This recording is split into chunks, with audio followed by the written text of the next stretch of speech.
Okay, Rudy, what's your perspective on working with other leading minority organizations to increase opportunities for Asian Pacific American businesses and other minorities? I think that's a good question. I think it's really important because it's through my travels I've found that within our community there are strong organizations at the local level.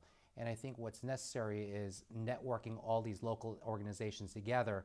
That way there's stronger chemistry amongst the local groups to obtain opportunities at the national level. And I think NCAABA has been doing a wonderful job promoting an environment to make this happen.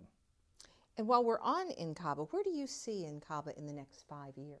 Well, it's interesting because when you look at NCAABA and you look at where the community is today, NCAABA is very futuristic in the sense that they have identified very strong groups at the local level, as we said. And what they're doing right now is tying all these groups together to, in a sense, formulate a national game plan of what's necessary and what's needed for our community at the national level. You know, one thing I've found at the national level is there's a lot of replication and doubled efforts on issues pertaining to our community. And I think that if we can work together and come up with a cohesive message, I think that we can get our message out there in a more effective and efficient manner. And I think NCAABA is a few steps ahead of the game in that regard. Rudy, how do you view the current state of business opportunities for Asian Pacific American businesses nationwide?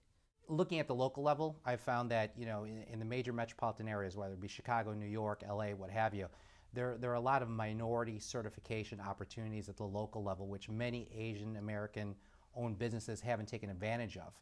And I think that's the first step. Then the next step is at the federal level. Typically, when you look at procurement opportunities at the local and federal levels, there's been a lack of participation of Asian-owned firms. And I think that a lot of it has to do with outreach and education. And again, going back to NCAABA, they do a great job outreaching out to the community, educating and training these business owners so that we could be part of that process of procurement.